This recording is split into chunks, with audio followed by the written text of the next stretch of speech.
Hey everyone, the name is Thor, and the truth is, I think everyone has gotten the idea of grit and discipline a bit wrong.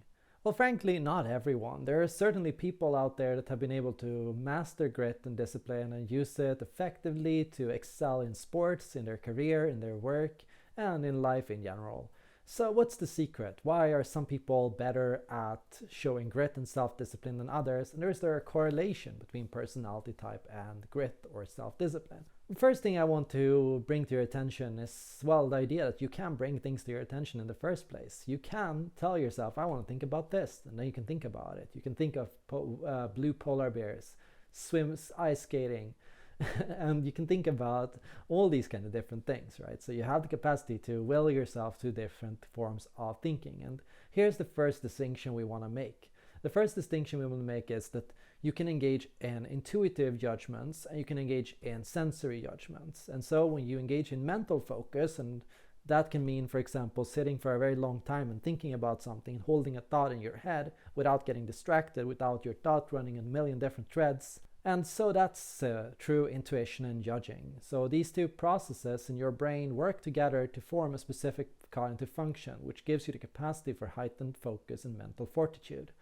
And you can train and practice this kind of fortitude by engaging in different practices that facilitate this kind of fortitude, like, for example, the practice of meditation, which allows you to gain conscious control of the fact that you have thoughts, and you can choose when and how you have thoughts, and which thoughts to run down and which to just let float away.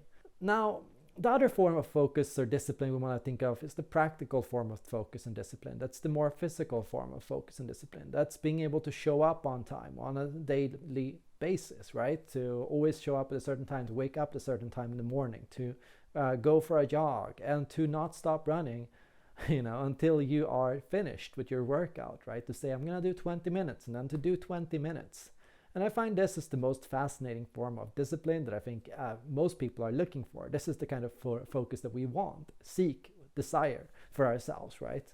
Because not everyone knows how to find and create these kinds of lasting habits, these kind of things that allow you to engage in and to push yourself and to keep pushing yourself. Certainly everyone can have a hobby for a couple of weeks, but then they wear it off. Certainly everyone can show in some effort for a little bit of time to do something new, but most people lose their attention and interest over time, right? Now, what I find fascinating about this one is that people tend to think about it all wrong. People tend to engage in this form of discipline the wrong way. So, what do people do wrong? Well, what I typically see is we think it's an act of force and pressure, right? I have to, I gotta, I need to, I should. And so we try to steel ourselves. You can see physically, like your muscles get more tense, your body language is more hardened, right? Like you're literally clenching your entire body together to do something, right? And what you notice is, this is really tough to do. Eventually, you relax and you like lose it and you like forget about it, and it's like a week later, it's not like it even didn't even happen. You had an exercise for yourself, a routine you're gonna do, you had a set of videos, you had motivation, but it's all gone, and now you wonder what happened. Well, turns out you can only focus and push yourself for a certain amount of time. Similarly to, how if you try to climb a hill, you're eventually going to lose you're gonna get exhausted, you're gonna fall, and you're gonna have to start over from the beginning. That's what you don't want to do. You don't want the idea of building habits, whether it's for dieting, exercise, or for drinking water, or for being on time to work, or whatever it is, right? You don't want these kind of habits to be things that you try out and then fall, and then you fall and you're back to square one over and over again. That's not how you want it to be. And so the question is, how do people that are good at these things do it? What's their secret? Why are they able to do it when you're not able to do it, right? And the first thing is they think about it completely differently to how you think about it. You think it's an act of force, which requires you to stress yourself over a long amount of time. You think of it as some kind of mountain that you have to climb. You're a person that's down here, and this task that you're trying to achieve is something that's up there that requires continuous climbing. And a lot of the time, well, you don't even have an end goal in mind. You don't even know what you're trying to get to, or why you're trying to do it, or for what purpose. It's this kind of aimless struggle that just feels exhausting and demotivating. And so imagine that you're going for jogging. Imagine you started running. I love to run. I find it so nice. I like to imagine myself like a leaf floating in the wind. Like I like to feel the wind against me. Like that's one of the best experiences that I can imagine. And I think about it when I try to jog, right? Because if you're trying to jog and you're going like, I have to jog, and you push yourself like I have to jog, you're gonna get tired and eventually you're gonna stop jogging, and it's gonna feel like a failure because say you didn't do it, right? You weren't able to push through. You gave up, and yeah, it didn't feel that nice, right? Now, what I do is I tend to basically look at each and every light post that I pass. Like, all I tell myself is I'm gonna get to the next light post. And then I get there and I'm like, okay, and now I'm gonna get to the next one. And then I get there and then I'm like, okay, so now I'm gonna get to the next one. And then I get there. And that's the kind of thinking that I tend to have. This kind of short term, small scale, scale down thing, which is just, I just have to get to the next light pole. And every time I reach light pole, it's like, yes, a little bit of motivation, which means that, okay, now I can get to the next one. And each goal is so simple, so clean, so small that it's just extremely feasible. Of course I can run to the next light pole, and of course I can run to the one after that, and of course I can run to that one after that.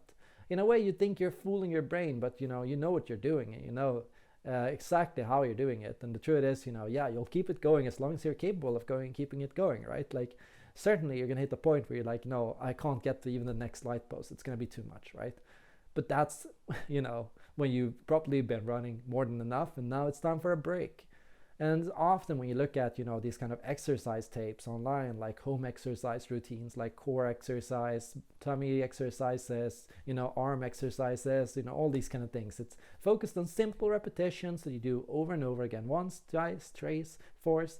You keep going until you've hit a certain amount of repetitions and go on for a certain amount of time, and then you rest. And then after that, you do something new, or you do the same thing again, and you keep going, right? Until you've hit a certain amount of time, right? So that's the kind of thinking that tends to fuel a lot of these people, is small, measurable, incremental movement forward, right?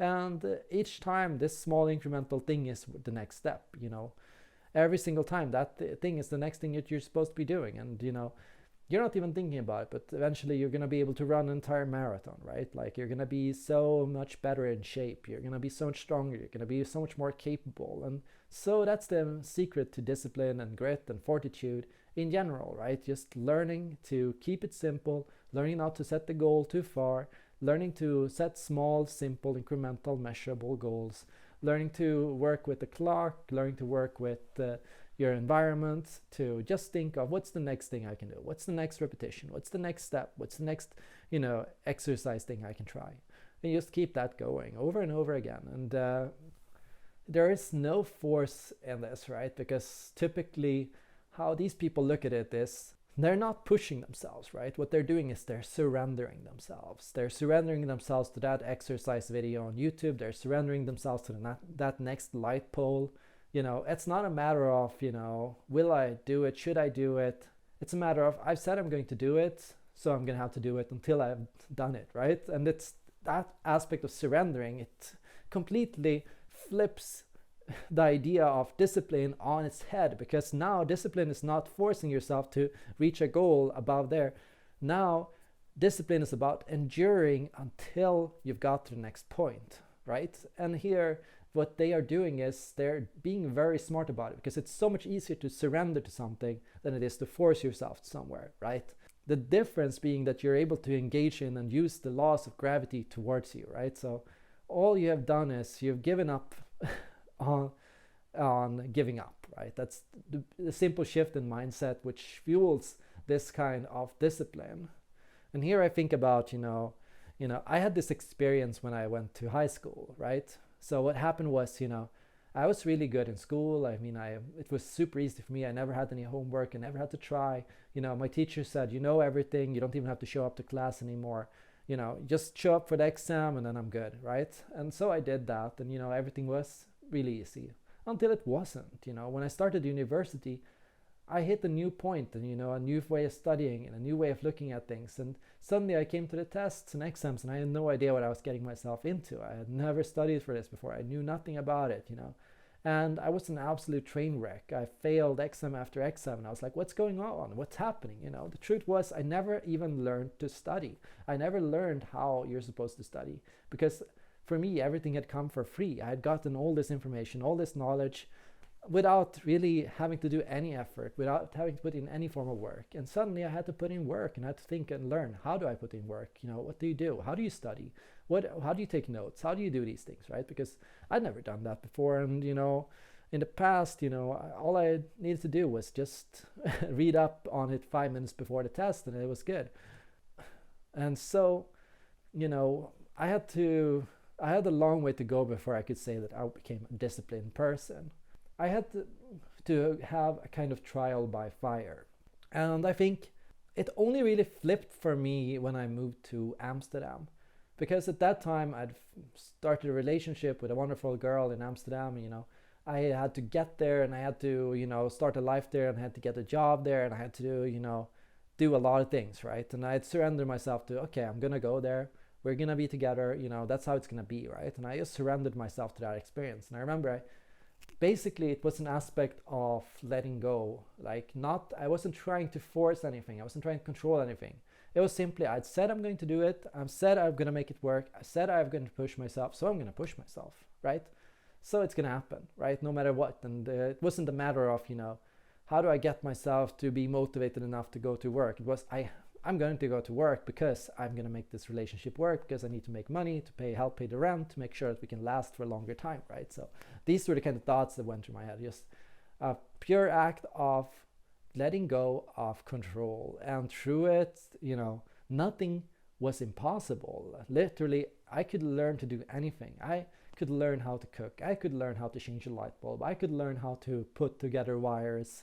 I could learn how to put together IKEA furniture. I could learn how to, you know, do a new job. I could learn how to be a programmer. I could do all these things. And it was not a question of, can I do it or not? I've said I'm going to do it, so I'm going to do it. And that was like simple measuring, like that was the way I convinced myself every single time. And it got me everywhere I need to be. It helped me solve every single problem. It made every question so much easier for me, because, you know, it was just a matter of, it's going to happen. So the question is, how do I make it happen, right? The only question was, how do I do it? Not the matter of, should I do it or not? And so I think a lot of the time the individualist project is this idea that, you know, you're going to have to be your own person, you're going to have to be self-reliant, you're going to have to make all your own decisions. And with that, there's a lot of doubt, because who am I? What decisions do I want to do? And how do I want to do it? And I think sometimes it would be a lot easier if we learned how to serve before we learned how to lead, right? If we can learn how to serve the world, I think we can find a lot of power in that. And people might be hesitant to do these things because they want to be in control. They want to be the one in power. But what they don't realize is there's a lot of power to be found in this kind of position too. I didn't feel powerless in any of these moments or situations. I felt powerful because I was able to do all these things. I felt pride because I was able to overcome every single obstacle, because I was able to put all those things together. I felt great, and I felt like an inspiration and a leader in those positions, because I felt like I was inspiring my girlfriend. I felt I was supporting our relationship, and I felt like I was, you know, getting us where we needed to be. And so I felt like a leader in that position, while at the same time I was serving in the relationship, right? And that's the kind of, like, I think, way we have to learn to think about it. It's a form of double think, where we realize that there's power in being a follower, and there's, you know, also weakness in trying to always be the one in charge, because trying to be always the one in charge, that opens you up to a lot of doubt and a lot of self-doubt and a lot of inner conflict and a lot of questions that can be detrimental to learning to find control in the first place. So yeah, that's how I managed to build grit. And these days I feel that, you know, if I'm going to start a new habit, whether it's learning a new language, whether it's building a new exercise routine, I'm not afraid of it, right?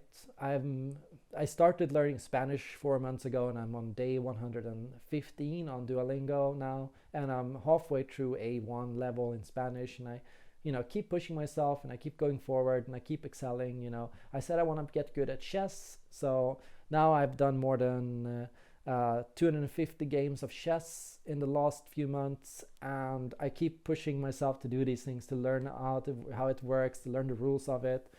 And I'm never in the point where I'm like, maybe I should give up, maybe it's too much, maybe I can't do it. I just do it, and it's no problem. I say I'm gonna start building a new version of ChatGDP, and yeah, a few days ago I was able to boot it up, and it's working. And yeah, it certainly needs a lot of training, and certainly it's nothing near ChatGDP 4, but it's my own LLM, and it feels cool to have that, right? And it feels nice to know that, I can do anything I set my mind to. And to truly believe that if you set your mind to something, you can do it. So that's what I want to teach you in today's video. Do you have any thoughts on this subject? What do you think about it? How do you build discipline? What's your challenge building discipline and grit? And yeah, thank you so much for watching.